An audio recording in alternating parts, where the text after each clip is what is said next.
Good morning, this is Keller on the Go with all you need to know in news and weather as you start your day. Rapid City police are investigating a deadly shooting in the northern part of the city.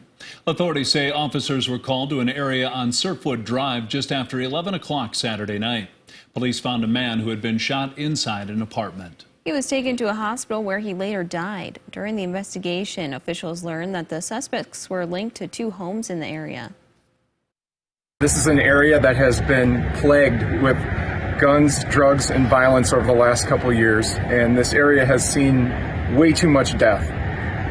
It's been to the point where we have stationed police officers in this 2 or 3 block radius 24/7, and yet we still have violence occurring in the neighborhood. Police say there is no threat to the public. At this point, no arrests have been made. If you have any information about the shooting or the suspects involved, you are asked to call Rapid City Police. A family in Harrisburg is surveying what remains of their house that's been heavily damaged in a fire.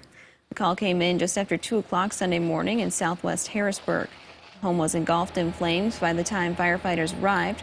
No one was inside and no one was hurt. The Lincoln County emergency manager tells us that the family was out of town attending a hockey tournament in Minnesota. The cause is under investigation. Family and friends have set up a GoFundMe page and are asking for donations of clothing, kitchen items, personal hygiene items, and more.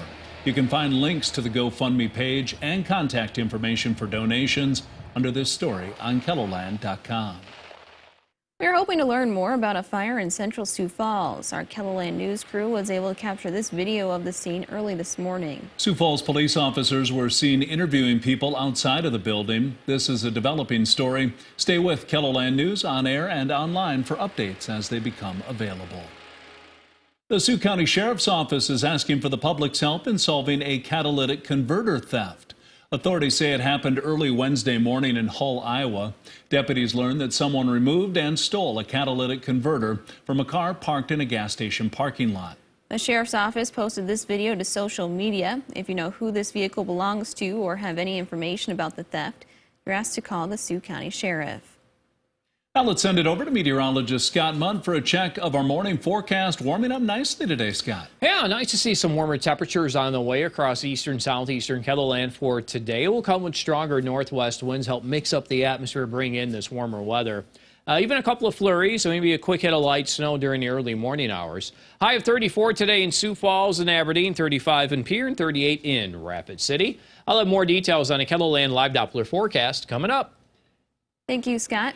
If you were in the Deadwood area last week, you may have noticed some smoke in the air. However, the fires were helping to prevent wildfires. The National Forest Service is working on the fuel reduction project, which is burning fuels in an effort to slow the progression of any potential wildfires. The snow coverage that we have and the temperatures, it's just an opportunity for us to tackle this project is due to that. Those conditions and the snow coverage, and so it allows us to burn these piles on our terms as opposed to a wildfire coming through that area in the summertime. This is the second phase of the project that went into planning nearly 5 years ago.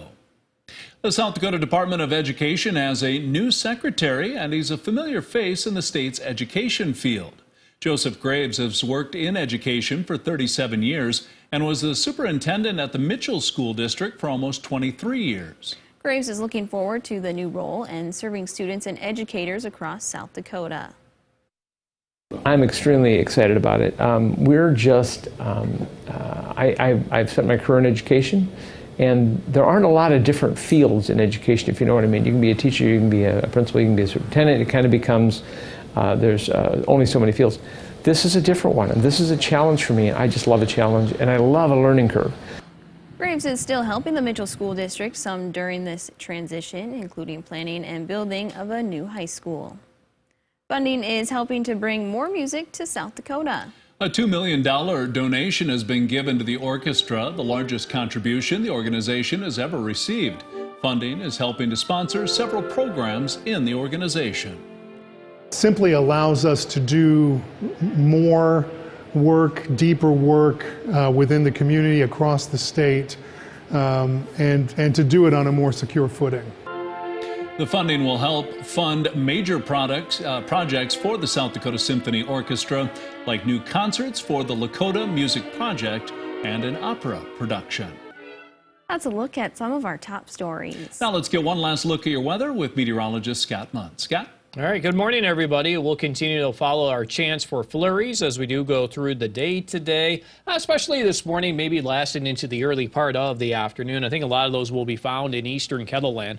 Better chance for sunshine today across western South Dakota, where temperatures will approach 40 in Rapid City. And then as we get into this weekend, we'll watch that cold air come in from the north. Should be able to squeeze out some snow. Especially Saturday across western, we'll say southern Kettleland, and then in comes that cold air for Sunday, and I think that cold will last straight into next week. Here's that forecast for today. Temperatures will be warmer, the winds will be a little stronger from the northwest.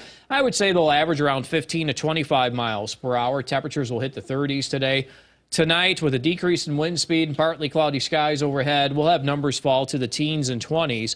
Cooler tomorrow. Temperatures do return to the 20s for highs across eastern Kettleland. We'll have 30 and 40-degree weather in central and western South Dakota. That's a look at your forecast. You could always check the details of the 7-day forecast while you're here online. Have a great day.